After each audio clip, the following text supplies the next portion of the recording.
grata semana, maravillándose de todas las bondades que el Señor tiene para con su pueblo, para con su iglesia y para con el mundo en general.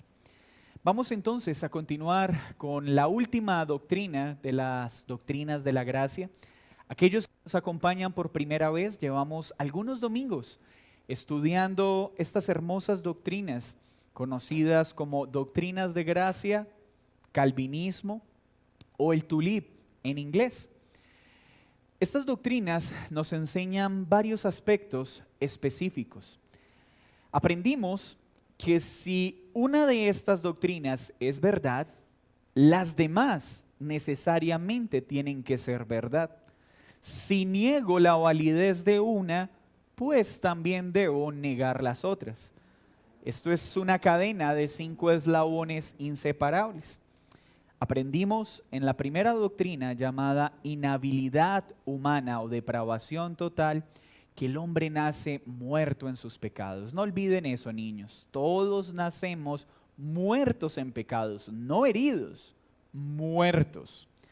Que el hombre no puede ni quiere buscar a Dios. Por eso es necesario la segunda doctrina, la elección inmerecida, ¿cierto? Que nos enseña que Dios tuvo que elegir un pueblo desde antes de la fundación del mundo. Pues si Dios no lo elige, el hombre nunca lo elegiría. Y que estos que Él elige eficazmente, pues los redime. Los que el Padre escoge, el Hijo viene a morir por ellos en la cruz. Y es lo que conocemos como expiación limitada o redención particular. Es decir, que Cristo murió en la cruz no por toda la humanidad, sino por ese pueblo que el Padre escogió. Porque si decimos que Cristo murió por toda la humanidad, estamos diciendo que toda la humanidad es salva y que nadie iría al infierno. Pero la Biblia nos enseña que muchos irán al infierno, muchos irán al cielo, pero muchos también irán al infierno. ¿Y quiénes irán al cielo? Aquellos que el Señor salva por gracia. ¿Y cómo los salva? Los llama eficazmente, la cuarta doctrina que estudiamos, o la gracia irresistible. Es decir, que todo aquel que el Padre se propone salvar, eficazmente será traído. Que no habrá ninguno que el Señor quiera salvar y no pueda salvar. A esos que Él escogió, a esos que Él llamó, a esos que Él redimió, a esos los atrae eficazmente a Él. Que podrán resistirse al llamamiento general, que muchas veces seremos llamados y nos resistiremos a ese llamado. Pero cuando haya un llamamiento eficaz, ninguno podrá resistirse. Y este llamamiento puede surgir en cualquier momento de nuestra vida. Hay algunos que son llamados eficazmente a muy temprana edad, otros en una edad avanzada. Todos serán llamados en el momento indicado. Pero si estas doctrinas son ciertas, ahora necesitamos que esos que el Señor salva, pues los preserve eficazmente hasta el final. Pues imagínense de qué serviría escoger, morir en una cruz, llamar eficazmente, para luego tener que quedarse Dios. Ay, que esto no haya sido en vano, que estos por los que morí en la cruz y sean salvos. ¿Se imaginan donde esto fuera así? No estaríamos hablando de un Dios soberano, sino de un Dios limitado en su poder y en su voluntad. La doctrina que hoy vamos a estudiar entonces se llama la preservación de los santos o la perseverancia de los santos. Creemos que para un mayor ejercicio de precisión teológica, la forma más acertada es la preservación de Dios sobre los santos. Los seguidores de Arminio, cuando presentaron sus postulados, expresaron que pueden haber personas que experimenten la expiación, es decir, el perdón de pecados por la sangre de Cristo, que sean trasladados de las tinieblas a la luz, que sean adoptados como hijos y que en algún momento puedan perder esos beneficios. Es decir, los estudiantes de Arminio enseñaban que la salvación sí se puede perder. Y si lo que ellos enseñaban es cierto, entonces la salvación no es ni eterna ni perfecta. Y el infierno va a estar repleto de ex hijos de Dios, ex ovejas de Dios, ex pámpanos de Dios. ¿Y será esto posible? ¿Será que alguien una vez hecho hijo de Dios puede dejar de ser hijo de Dios? ¿Será que alguien una vez trasladado de las tinieblas a la luz puede caer de ese estado de gracia y volver a lo que un día fue? Nosotros los calvinistas o los defensores de las doctrinas de la gracia afirmamos algo totalmente contrario a lo que los estudiantes de Arminio quisieron enseñar. Enseñamos que una verdadera salvación, como la Biblia lo enseña, no se puede perder. Pues la salvación de la que habla la Biblia, Dios la inicia, Dios la perfecciona y Dios la consuma. Los arminianos gritan de esta forma: un salvo puede dejar de ser salvo. Los calvinistas afirmamos: un salvo nunca dejará de ser salvo. Y si alguien se pierde, no es porque la salvación se pierde, es porque este individuo nunca fue salvo. Tenía una falsa profesión de fe. Así que esta doctrina atiende esta pregunta: ¿Dios salva y asegura la salvación del que salva? ¿Sí o no? ¿O Dios simplemente salva y deja en potestad del hombre que esa salvación sea consumada? Es decir, los arminianos presentan a un Dios que construye un puente para salvación de las personas, pero lo deja a mitad de camino. Y el hombre debe encargarse de construir el resto del puente. Y Dios debe hacerse al inicio del puente a esperar a que el hombre termine de construir el puente para que su plan se cumpla. ¿Será esto posible? Aquellos que creemos en las doctrinas de la gracia afirmamos que Dios no solo construye el puente completo de nuestra salvación, sino que toma a cada persona que el Padre escogió y se asegura de que cruce el puente, porque de otra manera no habría salvación. Vamos a nuestro texto de estudio, por favor. Acompáñenme en su Biblia en Judas, capítulo 1, versículo 24.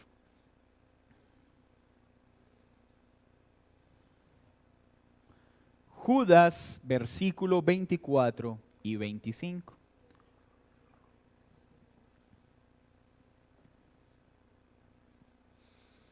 Dice así la palabra del Señor: y aquel que es poderoso para guardaros sin caída y presentaros sin mancha delante de su gloria con gran alegría, al único y sabio Dios, nuestro Salvador, sea gloria y majestad, imperio, potencia, ahora y por todos los siglos. Amén. Volvamos a leerlo.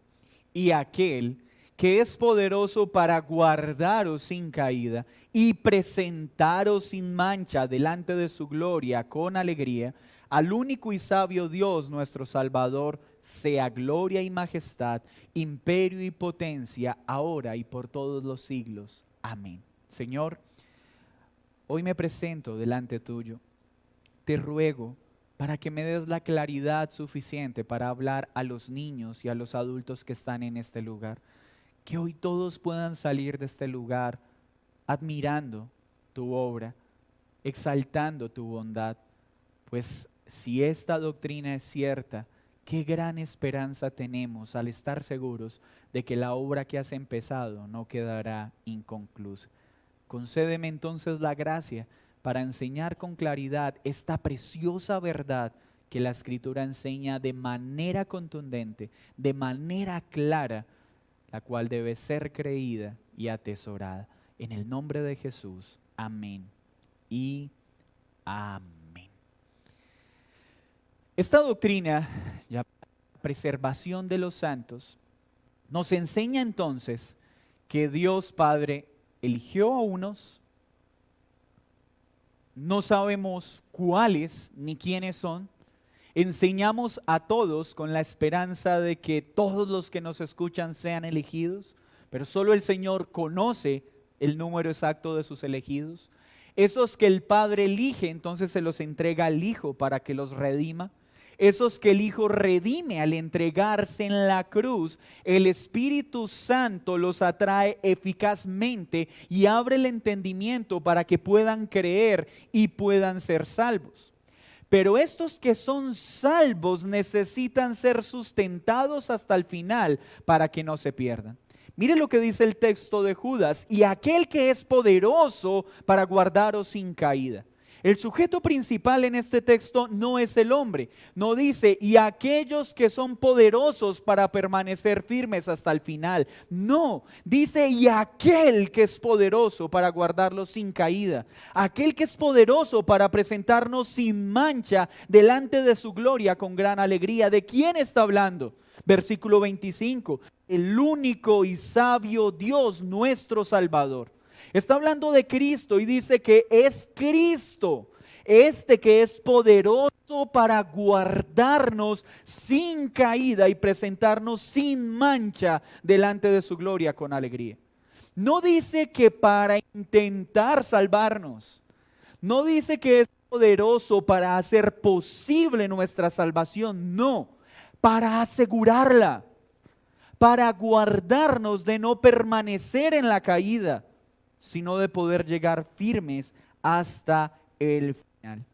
Judas y muchos textos que les mostraré en esta mañana nos dejan claro que todo aquel que Dios salva, lo preserva y lo sustenta hasta el final. Y aunque la evidencia bíblica es suficiente para creer esta verdad, nuestra misma experiencia personal se convierte en un elemento más que nos ayuda a comprender esta gracia. Pues cuando miramos atrás podemos entender cómo Dios providencialmente nos ha guardado hasta conocerle. Cómo Dios no permitió nuestra muerte antes de que fuéramos llamados eficazmente. Cómo Dios nos guardó de morir en ciertos accidentes. Cómo Dios nos guardó de ciertos delitos. Cómo Dios de manera providencial colocó ciertas personas en ciertos momentos a hablarnos de Cristo para que creyéramos y nos arrepintiéramos. Esas providencias divinas nos muestran cómo el Señor ha guardado a sus elegidos desde el comienzo, los preserva para que crean y les asegura que serán glorificados. Cada doctrina de las que hemos estudiado muestra un carácter de Dios, parte del carácter de Dios. Pero esta doctrina nos muestra un aspecto fundamental del carácter de Dios, la fidelidad de Dios. Esta doctrina de la pasión de los santos nos enseña que Dios es fiel, que Él cumple su pacto, que Él cumple su promesa. Y Él ha prometido que todo el que salve a este glorificará. Este Dios que vino a salvarnos encamina sus esfuerzos para que ni uno solo de sus escogidos se pierda. Mire lo que dice Romanos 5:10. Léalo conmigo, por favor. Romanos 5:10. Porque si siendo enemigos fuimos reconciliados con Dios por la muerte de su Hijo, mucho más estando reconciliados seremos salvos por su vida. Nos enseña la doctrina de la preservación de los santos. Si Dios tuvo misericordia con nosotros cuando éramos sus enemigos, ¿cómo luego de hacernos hijos va a mirarnos con indiferencia y va a permitir que un hijo suyo se pierda? Si salva a un enemigo, ¿cómo va a permitir que un hijo sea destruido? Así que la preservación de los santos nos enseña algo, que el Dios que nos reconcilió cuando éramos enemigos y nos hizo hijos, nunca nos llamará ex hijos. Una vez hechos hijos de Dios, nunca dejaremos de ser su hijo. Y todo este que es llamado de las tinieblas y es adoptado como hijo, perseverará hasta el final en la doctrina, perseverará hasta el final en Cristo. Sí, habrán momentos en que tropiece con el pecado, pero no permanecerá en un estado de pecado, porque un hijo no puede permanecer en ese estado, no porque no quiera, sino porque el Espíritu de Dios impide que esto así sea. Romanos 11:29 dice: porque irrevocables son los dones y el llamamiento de Dios. El don de la salvación no puede ser quitado. El llamamiento eficaz no puede ser anulado, porque todo don, toda dádiva del cielo es irrevocable. Mire lo que dice Romanos 6:23. Porque la paga del pecado es muerte, mas la dádiva de Dios es vida eterna en Cristo Jesús. Aquel que está en Cristo tiene vida eterna. La Escritura nos muestra de 1000 maneras que Dios es fiel a sus promesas, es fiel a su carácter, es fiel a su pacto. Y voy a leer algunos textos que puede anotar para que estudie en casa. Deuteronomio 7:9 dice lo siguiente: conoce pues que Jehová tu Dios es Dios, Dios fiel, que guarda el pacto y la misericordia a los que aman y guardan sus mandamientos hasta 1000 generaciones. ¿Qué nos dice Deuteronomio? Dios es fiel, Él guarda su pacto, Él guarda su promesa. Salmo 33:4. Porque recta es la palabra de Jehová y toda su obra es hecha con fidelidad. Toda la obra del Señor Él administra con fidelidad a su palabra y a sus promesas. Malaquías 3:6. Porque yo, Jehová, no cambio. Por eso, hijos de Jacob, no habéis sido consumidos. El Señor es el mismo ayer, hoy, por los siglos de los siglos. Lo que Él ha prometido, Él cumple. Por eso Dios no dice voy a intentar salvarte, Él dice te salvaré. Él no dice voy a intentar guardarte hasta el final, Él dice te guardaré hasta el final. Y Él no cambia de parecer. Decir que la salvación se pierde o que un hijo de Dios se puede perder es decir que Dios cambia de parecer. Es caricaturizar a Dios. ¿Cómo así caricaturizarlo? Imagínese un Dios que, ok, te arrepentiste, creíste, te escribo en el libro de la vida. Pecaste, tengo que borrarte. Te volviste a arrepentir, qué bueno, vuelvo a escribirte. Sería un Dios que no es todopoderoso, es un Dios que no es soberano, es un Dios que no sabe quiénes se salvarán. Mas todo el que está escrito en el libro de la vida permanecerá escrito en él, porque Él no cambia de parecer. Al que toma por hijo, nunca dejará de llamarlo hijo. Pero si duda aún de mi afirmación, vamos a leer algunos textos bíblicos. Filipenses capítulo 1, versículo 6. Filipenses capítulo 1, versículo 6. Y niños, este texto sí que debe tener bastante importancia para ustedes. Porque si algo deben tener seguros ustedes, al igual que nosotros, es que la obra que el Señor ha empezado en cada uno de ustedes no quedará inconclusa. Miren lo que dice Filipenses 1:6.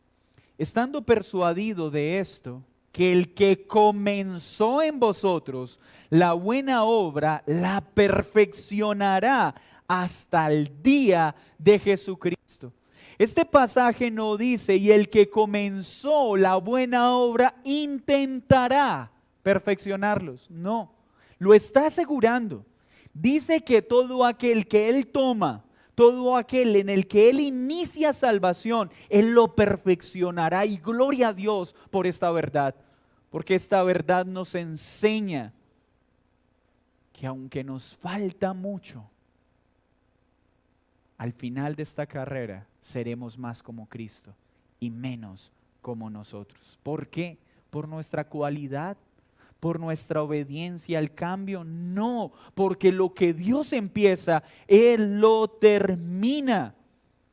Decir que la salvación se pierde es decir que estas palabras son mentiras. Es decir que Dios salvó, intentó perfeccionar a alguien, pero no pudo. ¿Y podremos hacer tal acusación contra Dios? Podemos decir, qué lástima, tú intentaste, pero no pudiste. De ninguna manera. Si Dios sale a buscar a una oveja que no ha creído y la trae a su rebaño, ¿cuánto más cuidará a aquellos que ya son ovejas? ¿Qué sentido tendría que un Dios reconcilie enemigos y los haga hijos y a los hijos los deje perderse? Esto no tendría ningún sentido. Porque si esto fuera posible, entonces el infierno va a estar lleno de ex hijos de Dios. Pero la Biblia dice que una vez hechos hijos, nunca dejaremos de ser. Muchos se oponen a esta doctrina por una razón. Lo que usted está diciendo entonces, pastor, es que una vez salvo, siempre salvo. Sí, depende de lo que usted entienda por esto. Si usted entiende con esa afirmación que todo aquel que el Señor salva no se perderá, puedo decirle, tienes toda la razón. Pero si tú piensas que decir una vez salvo, siempre salvo, es que puedo pecar y pecar y pecar tranquilo porque soy salvo, eso no significa esta doctrina. Porque todo aquel que ha sido salvado y adoptado como hijo por la obra del Espíritu Santo no querrá seguir viviendo en pecado, no querrá vivir de manera deliberada en el pecado. Lo que decimos entonces es que si alguien utiliza la salvación por gracia para pecar, es porque no es salvo. Es decir, aquel que dice, bueno, puedo adulterar, puedo robar porque ya el Señor me salvó y Él me perdona. Déjeme decirle algo, usted no es salvo. Porque un verdadero salvo jamás utilizará la gracia de Dios para pecar. Ay, no, estoy muy tranquilo porque así le sea infiel a mi esposa. En la iglesia me enseñaron que así robe, que así sea un mal jefe. Nunca dejaré de ser salvo. Eso no es lo que te estamos enseñando. Y si es lo que estás entendiendo, pídele perdón al Señor. Porque todo aquel que es salvo empieza por una obra sobrenatural a odiar el pecado. Mire lo que dice Romanos, capítulo 6, 1.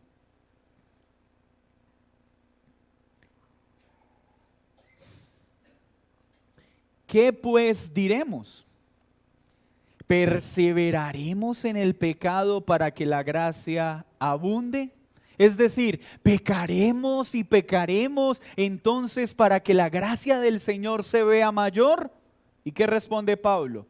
En ninguna manera, porque los que hemos muerto al pecado, ¿cómo viviremos aún en él? Entonces, las doctrinas de la gracia nos enseñan que la salvación no se pierde, pero que el que es verdaderamente salvo ha muerto al pecado, odia el pecado, no se deleita en el pecado. Pastor, pero es que yo conozco personas que enseñaron por más de 20 años y predicaban muy bonito y se han apartado. Ya no creen ni siquiera en Cristo, están viviendo de manera pecaminosa. ¿Ve usted que la salvación sí se pierde? No, mi amigo, no se pierde. Esa persona nunca fue salva. Así haya predicado, así haya servido 20 años, así haya sido muy amable, no era un verdadero creyente y su profesión de fe no fue real. Por eso una verdadera profesión de fe tiene que permanecer hasta el final. Ay, es que Julanito se apartó la última semana y murió.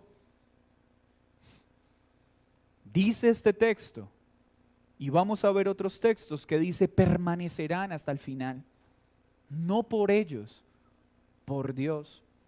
Así que nosotros no creemos que la salvación se pierde. Y enseñamos, como ya lo hemos dicho muchas veces, que esta pregunta es equivocada.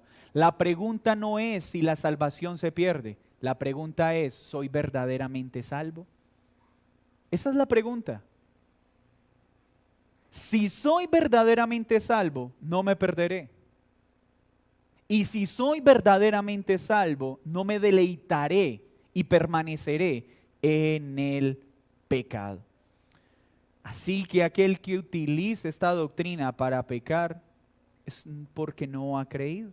Pero mire lo que dice Jeremías 32:40 respecto a Dios.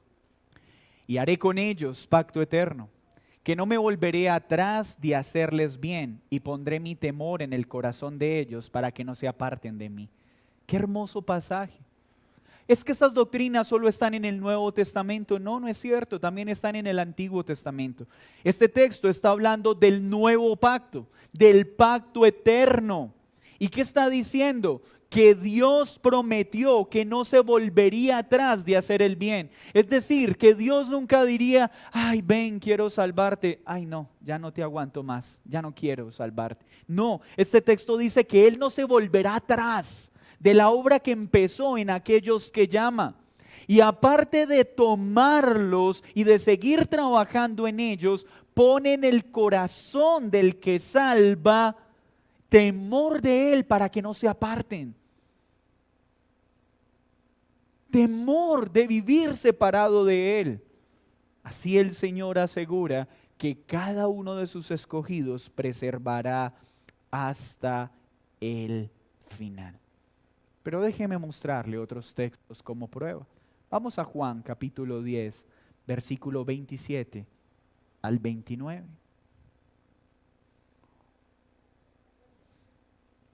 Juan 10, 27 al 29. Y si está con su hijo al lado, lea con él este texto, muéstrele esta hermosa verdad que dice la Escritura. Juan 10, 27 al 29 dice, mis ovejas oyen mi voz, y yo las conozco y me siguen, y yo les doy vida eterna, y no perecerán jamás, ni nadie las arrebatará de mi mano. Mi Padre que me las dio es mayor que todos, y nadie las puede arrebatar de la mano de mi Padre. ¿Nota usted el tono de autoridad en este pasaje? No está diciendo, e intentaré que mis ovejas escuchen mi voz y trataré de que me sigan. Intentaré darles vida eterna. Me esforzaré para que tal vez no perezcan. Intentaré hacer todo lo que pueda para que nadie me las arrebate de mi mano. No, está asegurando que esto es real. Escuché a un falso maestro decir, mire que este texto muestra que la salvación sí se puede perder, porque el texto dice que nadie puede arrebatar a una oveja, pero las ovejas sí pueden bajarse de la mano cuando quieran. ¿Dónde está eso? Es una herejía enseñar eso a través de este pasaje, porque dice nadie la arrebatará. Eso nos incluye a nosotros. Aunque una oveja quisiera bajarse de su mano, Él no lo permitirá. Porque cuántas veces siendo aún creyentes quisiéramos correr en una dirección contraria y gloria a Dios que no lo permite. Cuántas veces como Jonás hemos corrido en una dirección contraria y Él vuelve y nos trae a Él, porque su voluntad está por encima de la nuestra. Y si la salvación no fuera así, ¿quién podría salvarse? Nadie. Así que este texto nos asegura que el Padre elige unas ovejas y se las da al Hijo. Y el Hijo asegura que nadie se las arrebatará. Esto es una salvación segura. Que estas ovejas perseverarán, lucharán con el pecado, tropezarán con el pecado, pero no quedarán en un estado de pecado. pues Él con su vara y su cayado nos disciplinará, pero también nos confortará y nos levantará. Mire lo que dice Primera de Pedro, capítulo 1, versículo 3 al 5.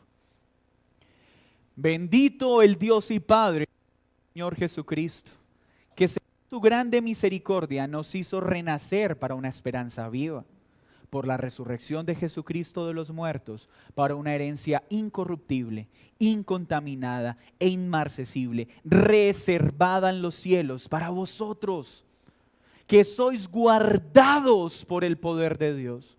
Pedro utiliza estas palabras para traer ánimo y consuelo a una iglesia que está sufriendo. Y mire lo que les está diciendo: esa promesa, esa herencia es incorruptible, es incontaminada, es inmarchitable. Cuando decimos que la salvación se puede perder, estamos diciendo que estas palabras de consuelo de Pedro a la iglesia eran puras falacias, puros sofismas, un discurso motivacional que no servía para nada. Pero si es cierto lo que Pedro está enseñando, y sin lugar a duda creo que es cierto, lo que Pedro les está diciendo, hermanos, no importa cuánto suframos, cuán torpes seamos en este peregrinaje, esa herencia que Él prometió, nadie podrá quitárnosla. No porque nosotros no seamos capaces de arruinarla si tuviéramos el poder para hacerlo. No, es porque Él ha asegurado que ésta sea indestructible. Pero si aún tiene dudas sobre esta doctrina, lea conmigo Romanos 8:30.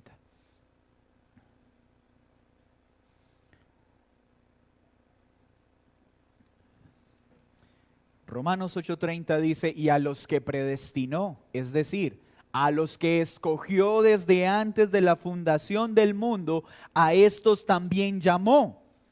A estos llama eficazmente, mostrando su gracia irresistible. Y a estos que llama también los justifica, gracias a la expiación de Cristo en la cruz. Y a estos que justifica, a estos también glorifica.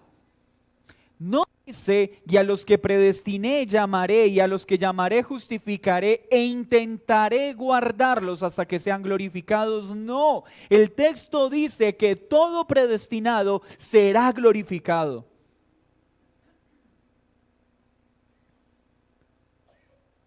Romanos 8:37 y 39, ahí mismo donde se encuentra. Antes, en todas estas cosas somos más que vencedores por medio de aquel que nos amó.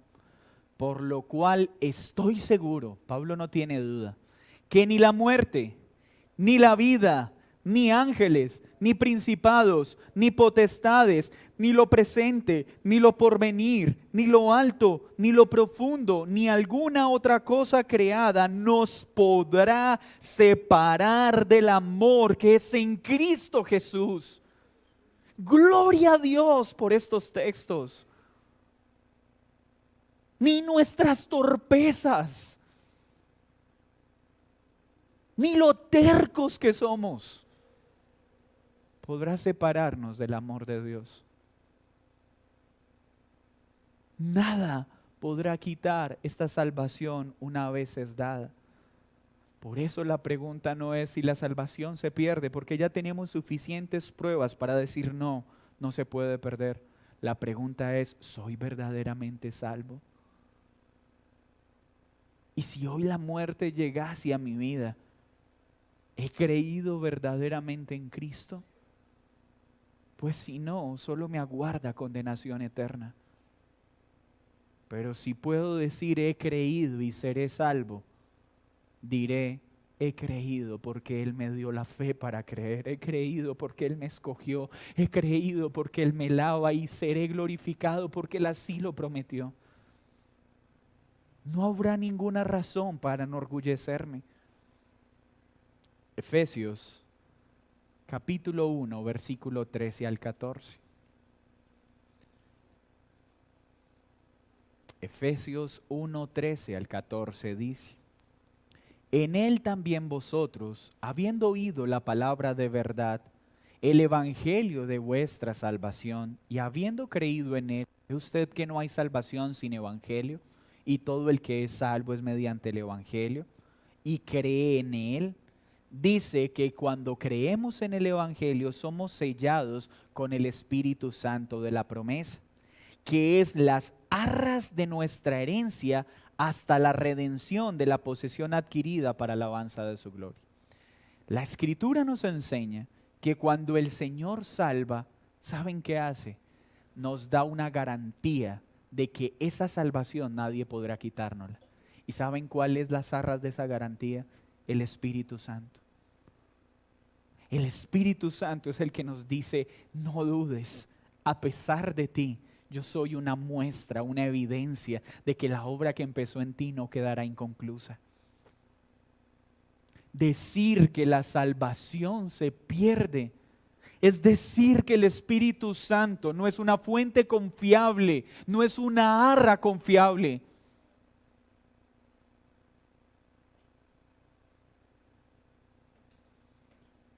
Isaías 46, 9 al 11 dice, Isaías 46, 9 al 11. Acordaos de las cosas pasadas desde los tiempos antiguos, porque yo soy Dios y no hay otro Dios, y nada hay semejante a mí, que anuncio lo por venir desde el principio, y desde la antigüedad lo que aún no era hecho. Que digo, mi consejo permanecerá y haré todo lo que quiero. Que llamo desde el oriente al ave y de tierra lejana al varón de mi consejo. Yo hablé y lo haré venir, lo he pensado y también lo haré. ¿Qué nos enseña este texto?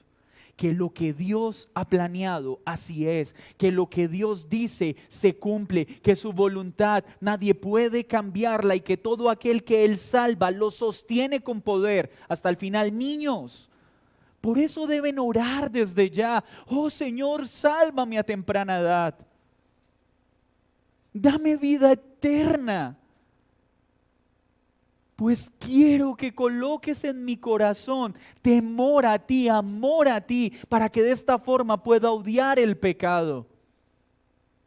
Niños, a menos que Cristo habite en sus corazones, el pecado para ustedes será deleite. Pero si Cristo viene y mora en sus vidas, Él pondrá en sus corazones temor por el Señor y odio por el pecado. La desobediencia ya no será algo agradable, la rebeldía a sus padres no será algo agradable, la mentira y el engaño no será algo que ustedes quieran tener. Pero mientras Cristo no esté gobernando sus corazones, encontrarán deleite en el mal y cada vez será peor su estado. Porque el pecado es degenerativo. Cada vez nos lleva a un estado peor, no a un estado mejor. Permítame mostrarle otra prueba de lo que le estoy enseñando. Juan 6, 38 al 40.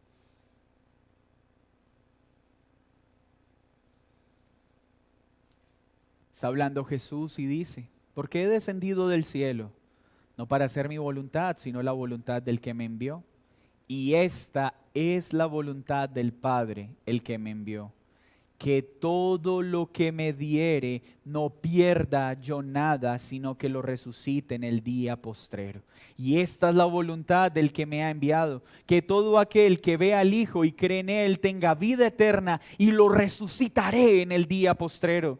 No dice lo intentaré, no dice tal vez, lo dice lo haré. Todo el que el Padre escogió y le ha dado al Hijo, preservará, será preservado por Dios, perseverará eficazmente hasta el fin. Y Jesús ha prometido no perder ni una sola de sus ovejas. Esta doctrina entonces niega la apostasía. Aquellos que no han escuchado este término, apostatar, significa apartarse de, abandonar la fe que un día se dijo tener. No, esta doctrina no niega la apostasía. Al contrario, creemos que la apostasía es clara en la Escritura. Pero lo que la apostasía nos muestra no es que verdaderos cristianos pierden la salvación. Es que habrán muchos que no eran verdaderos cristianos, que profesaban con sus labios amar a Cristo y en realidad no lo amaron. Nunca lo amaron. Vivían bien, eran amables dentro de la iglesia, eran serviciales, eran diligentes, pero nunca creyeron para salvación. Fueron personas moralmente buenas, pero no eran salvas. Un apóstata no es un creyente que perdió la salvación. Un apóstata es un falso profesante, un falso creyente, un hombre que nunca creyó.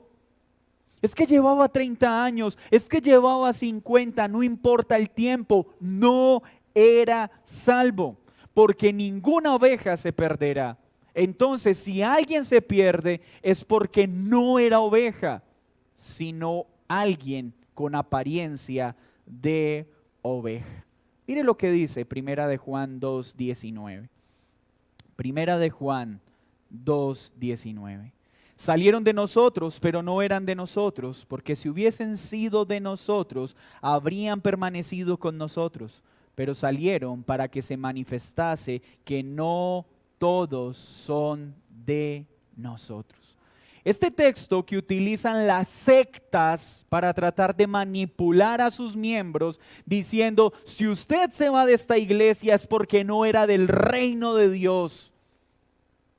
Porque si usted verdaderamente tiene al Espíritu Santo, va a permanecer en esta iglesia y no se va a ir. Son unos falsos, son unos herejes, son falsos maestros. Porque este texto no es para manipular a una persona e impedirle que se cambie de iglesia.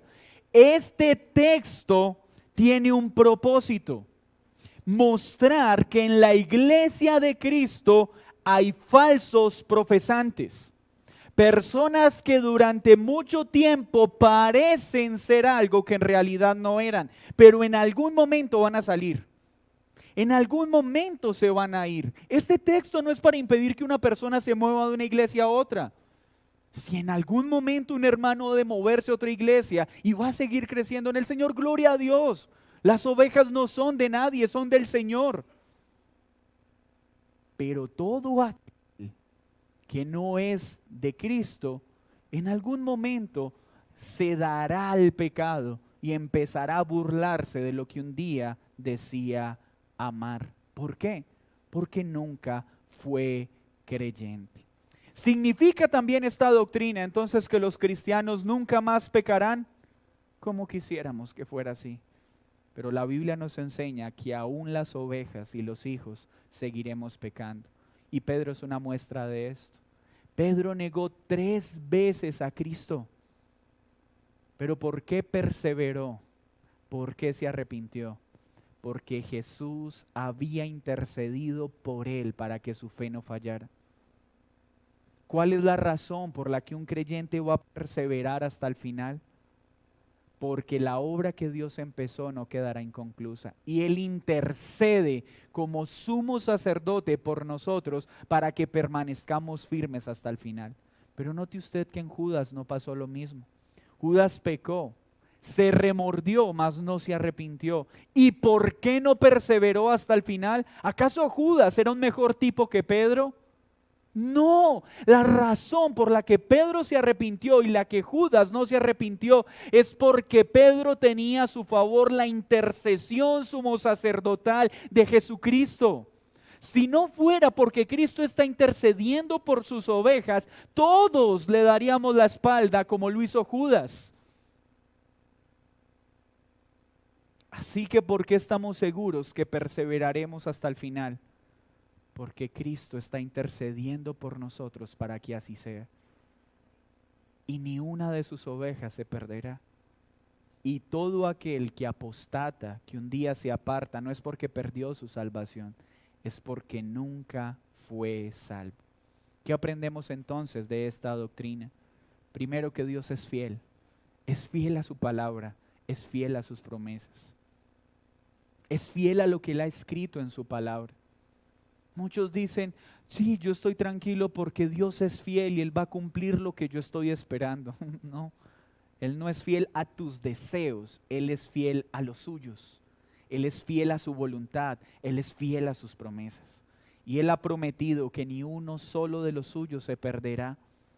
Pero esto también nos enseña que Dios es paciente, que a pesar de nosotros, a pesar de ser tan torpes como Pedro, Él sigue intercediendo por nosotros. Y no nos perderemos. Esta doctrina nos enseña entonces que la salvación no depende del hombre, porque si así fuera, ninguno de nosotros tendría esperanza. Pero esta doctrina nos enseña que todo el que Él salva, lo sostendrá hasta el final.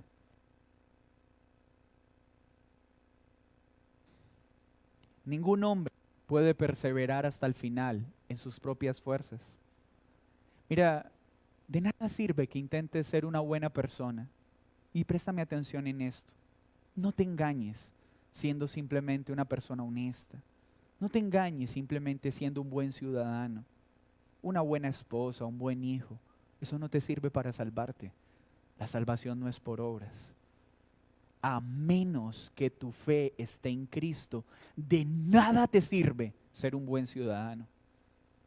A menos que tu fe esté en Cristo, de nada te sirve ser un buen tipo. Es que yo no robo, yo no mato, yo le hago bien a las personas. Eso no te llevará al cielo, porque al cielo no se va por obras, al cielo se va por fe. Pero todo el que cree en Cristo, como consecuencia de su fe, querrá ser un buen ciudadano, querrá ser un buen esposo, querrá ser un buen padre, querrá ser un buen hijo.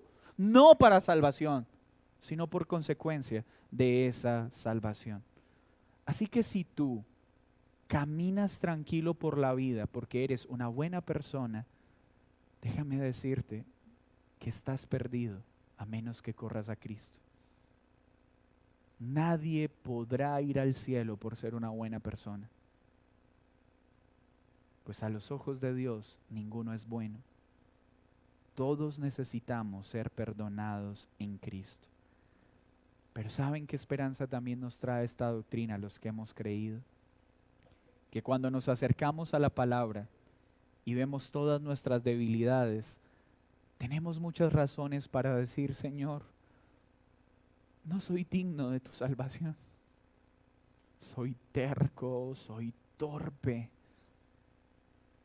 Una y otra vez sigo haciendo lo que tú me dices que no haga. Pero qué gran consuelo tengo al saber que soy salvo no por lo que yo hago, sino por lo que tú hiciste. Y que aunque hoy encuentro muchas razones para avergonzarme, estoy seguro que la obra que has empezado no quedará inconclusa. Y que llegaré firme hasta el final, no por mis cualidades, sino por las de Cristo. No por mis méritos, sino por los de Él. Y que cuando veamos toda nuestra debilidad, podremos decir, es por Cristo que estoy seguro de mi salvación, no por mi capacidad para obedecerle. Amén. Vamos a orar. Señor, gracias por estas doctrinas que es tan necesario recordarlas una y otra vez. Gracias por estas preciosas verdades que nos animan, Señor, a confiar en ti, a no tener la más mínima confianza en nosotros mismos, a tener toda nuestra esperanza en que tú inicias la salvación, tú inicias la salvación y tú la perfecciones. Gracias por esta salvación tan grande que es incontaminable, inmarchitable. Gracias Espíritu Santo porque tú eres las arras que garantizan nuestra salvación. Pero hoy te ruego por todos aquellos que dicen creer con sus labios que te aman, pero con su vida están separados de ti. Te ruego para que hoy muchos crean y se arrepientan. Hoy te ruego por aquellos que siguen confiando en sus obras en lugar de confiar en Cristo, para que hoy entiendan que ninguna obra nos llevará al cielo, sino solo la fe en el Hijo de Dios. Gracias por tu perdón y gracias por tu salvación. En Cristo Jesús. Amén y amén.